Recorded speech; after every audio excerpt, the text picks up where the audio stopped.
Hello everyone, welcome back to another card combo show with me, Choker Billing, and this week I'm going to be looking at a card that's seen a fair amount of play recently in an element combination, which actually isn't played a huge amount due to one of the elements' main weaknesses, and that card is Y'shtola from Opus 19.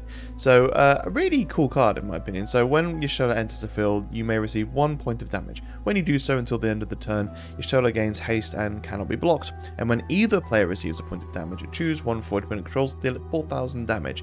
So yeah, basically the idea is obviously she comes into the field, deals you a point of damage, she then attacks, deals you a point of damage, and you deal either one forward 8k or two different forwards 4k. She's a sign of the 7th Dawn, and she is a 3CP lightning fire 8k forward. But yeah, she's got some really cool combinations, especially with some upcoming cards. So let's just dive right in, shall we? Right, first up we have Cecil from Opus 1. So when you receive damage, choose one forward opponent controls, you may deal it 5,000 damage. So obviously this only works when you take damage, but basically Y'shtola enters the field, deals herself, or deals you a point of damage. She gains haste and whatever, but deals something 4k, as well as Cecil dealing something 5k as well. So you can potentially 9k something straight off the bat, or you could just 5k, 4k, two separate things. Next, we got Adelard. So, two things here. Firstly, obviously, you can double the damage that Y'shtola's effect will do. So, you can go from 4k to 8k, which is always nice. But, being able to make it so that the damage dealt by abilities can't be reduced as well is also important. Obviously, you could have something like Kuchaspal in your backup line, but Adelard is just as good and also has got the double effect. What's nice as well is that because if you play Y'shtola onto the field, you take a point of damage, deal something 8k, she then attacks through, can't be blocked, so if she gets that attack through, you then get to deal 8k to another forward as well, so not too bad for only 2 fire CP. Yeah, it's also worth throwing Jin in there as well, because 8k is a decent amount, but it's oftentimes not enough to kill some of the really big problematic forwards. So yeah, just being able to give that additional 1k buff is actually quite important, even though you might be doubling through Adelard. Just making it up to 9k. Technically you can make it up to 10k, but it is the controller of the forward that is receiving damage gets to decide how these effects stack. So I mean, they could make it 10k, so Jin increases it by 1, then gets doubled by Adelard. Obviously that goes to 10, but that's never going to happen. It's always going to be 9, right? So yeah, just being able to give that little bit of a damage increase is nice. Also with Y'shtola, just it's 4k, making that 5k. There's a lot more 5k forwards than there are 4k forwards. So again, just nice to be able to make it so that something is more likely to die. Cypher. So when Cypher enters the field, you may receive 1 point of damage. When you do so, choose one category. Don't care about that. It's when you receive a point of damage, choose one forward until the end of the turn against plus 2,000 power and haste. So you could give Y'shtola plus 2,000 if you really wanted to. Obviously, she enters the field, deals 2 point damage. That triggers Cypher as well. But she already gains haste, so the damage buff might be nice in case you want to protect against maybe some EX bursts or your opponent trying to kill her, but ultimately, this combos nicely with having another forward on the field as well. So obviously you might already have Cypher on the field. I mean, you could play Cypher and then play Y'shtola. That is 2 points of damage you've dealt yourself in that one turn. But really, you want to be giving something else haste through Cypher's effect. So if he's already on the field and you play Y'shtola, you want to play something else so that Cypher can give that haste and plus 2k as well, which works particularly nicely with Axstar. Obviously, this is a bit of a mishmash of different elements, but fire, ice, lightning. I wonder if there is a backup engine that works nicely with that.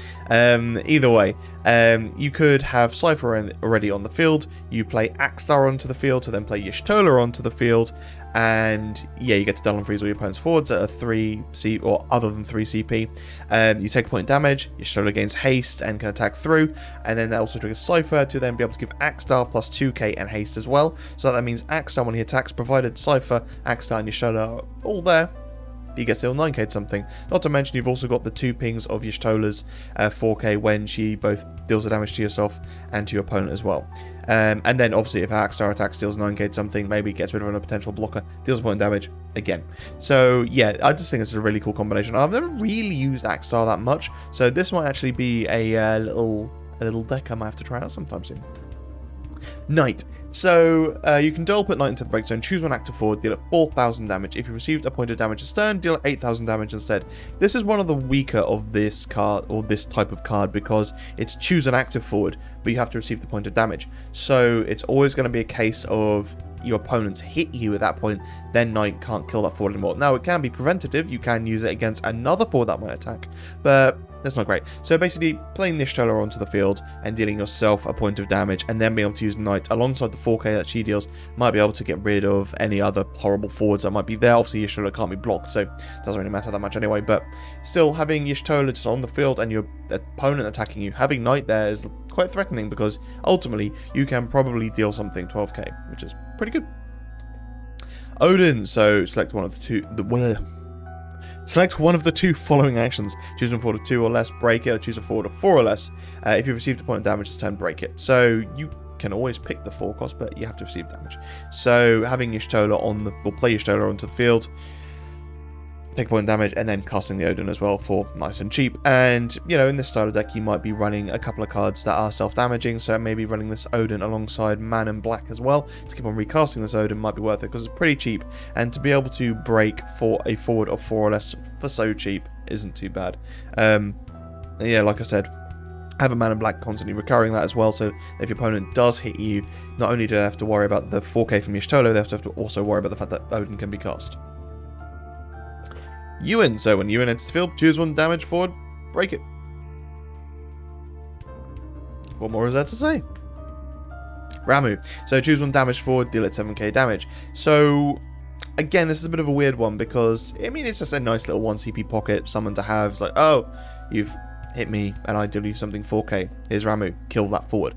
But the problem is if you hit this Ramuh as your EX burst with the Y'shtola in the field, unless your opponent already had a damaged forward, Ramuh kind of sucks.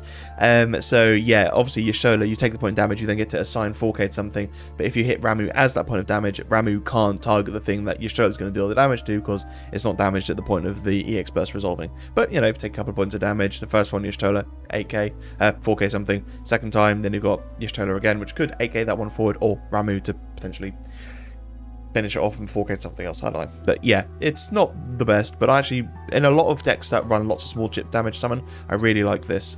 Chip damage ability, sorry, not summons. Having this Ramuh is a nice, cheap, easy way to just be able to finish something off, and again, quite nice with Man in Black. Scholar.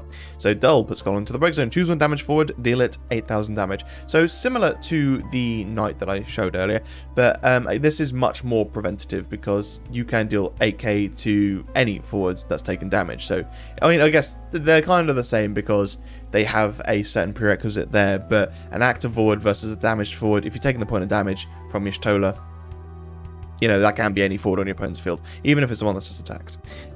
So in that regard, I kind of prefer the Scholar, and also because it's got a nice entry ability as well, if it damage 3. So yeah, just having Scholar sat there with Y'shtola is quite preventative, because your opponent looks at that and says, well, if I deal them a point of damage, they're going to 4k something, and then potentially knock that up to 12k, so that's not too shabby. Behemoth K. So yeah, when he attacks, he gains plus 3,000 power, and deals your opponent 1 point of damage. That means you just get to assign an additional 4k somewhere as well. So they've got a massive forward they're staring down, dealing points of damage. And, you know, if that also happens with the damage 5 ability as well, which, again, never happens, but could do, that's 2 points of damage they then receive from that. And then you get to deal 8k to something. And, I mean, if they've blocked Behemoth K, he'll be a 12k forward. So they could have 2 forwards on the field, attack a Behemoth K, point of damage. They block Behemoth K will probably kill that forward that's blocked it. And then, again, another point of damage. Deal further 4k to something else, probably kill that forward. Y'shtola attack, yeah. But yeah, just loads of forwards that can deal points of damage passively or through their own effects as well. But Behemoth K is the first one that kind of sprang to mind, because it's just on the attack. There's no other kind of effect needed there, not like Lightning where your opponent has to be on no cards, or Sophie where you have to have her a specific power, and also fits the elements that Y'shtola is in. Arden. Now, this is a fun one. So, when Arden enters the field, discard your hand. When you do so, your opponent selects 1 or more of the number of discarded cards from the 3, 1 more than the number of discarded cards from the 3 following actions. and they can select the same action. Obviously, it's choose one character they control, put it in the break zone. Opponent puts up 20 cards in the from their deck into the break zone, or deals your opponent 1 point of damage. Now, this is quite interesting because, I mean, if your opponent has, let's say your opponent's like in a favorable position where they're maybe a couple of points behind you, so they may be on 2-3 points of damage, and you might be on 5 or 6, something like that. So you're in a bad position. Playing Arden to the field, discard, say, 3 cards. That's normally the rough amount he gets discarded with. So you get 4 activations. If your opponent does have forwards on the field, but they're at a pretty healthy damage range, they might have decided to take the damage because, you know, EX is going to be favourable for them. But now with something like Y'shtola on the field, it means that they also have to contend with the fact that some of their forwards are probably going to die as well. So whereas before they might have taken that damage, now they actually have to put characters they control into the break zone instead. And it could be a case of maybe they've got something like Warrior of Light and then a couple other smaller forwards there.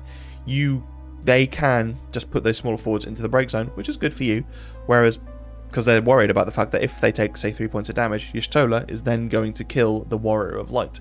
And this also works nicely with a load of other cards as well. So, obviously, if Arden, they do take 3 points of damage, and you deal 4k to 3 different forwards, you don't kill them, and then you cast something like Salamander, you get to kill those 3 forwards.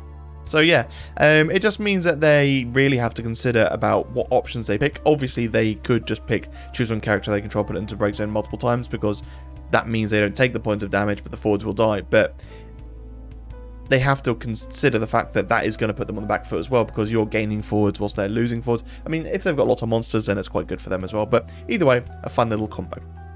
Oh yeah, Jin as well. So again, just putting the buff there to make it so that, you know, if they're going to take those points of damage, knocking Y'shtola up to dealing 5k damage means that, you know, you can potentially get rid of those forwards that are sat there. So stuff like Lulu and Aura and all these forwards that are traditionally a bit, well, they're small, but they're just out of that 4k range. So having Jin there to knock that damage up means that if they do take those points of damage through Arden, they are going to lose a lot of forwards. So, yeah, what would they prefer, basically?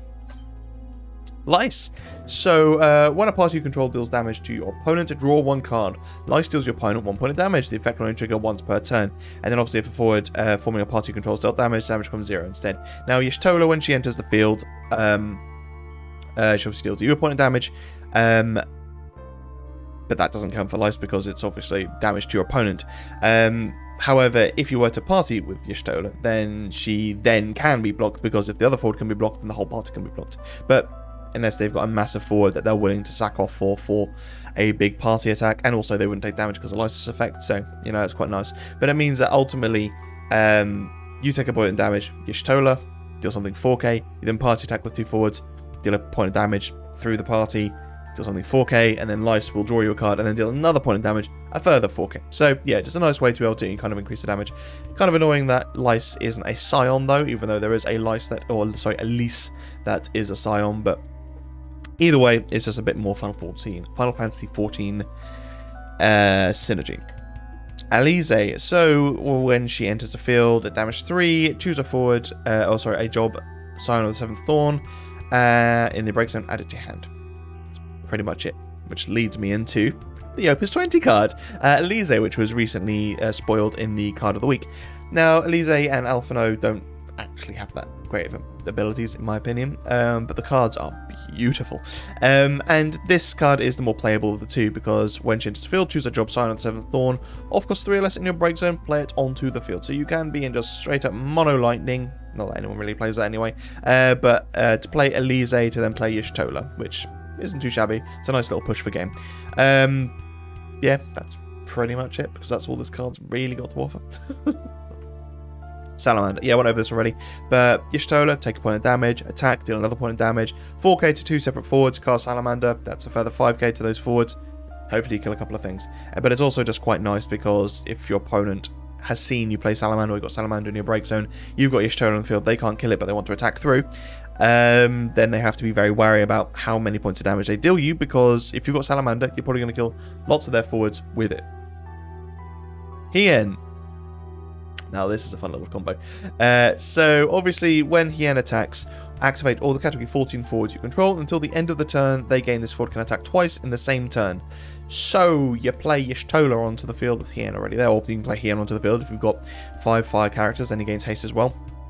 You can play Y'shtola onto the field, play Hien onto the field, take a point of damage, deal 4k something, attack with Y'shtola, deal 4k something else, you then attack with Hien, stand Y'shtola back up, and Hien back up, then attack with Y'shtola again a second time, and she retains the cannot be blocked effect, so that means she can deal 2 points of damage completely unblocked, and then Hien can attack again as well. That's 4 points of damage, potentially, in one go with these two forwards, and they're both haste as well, so it could come out of nowhere.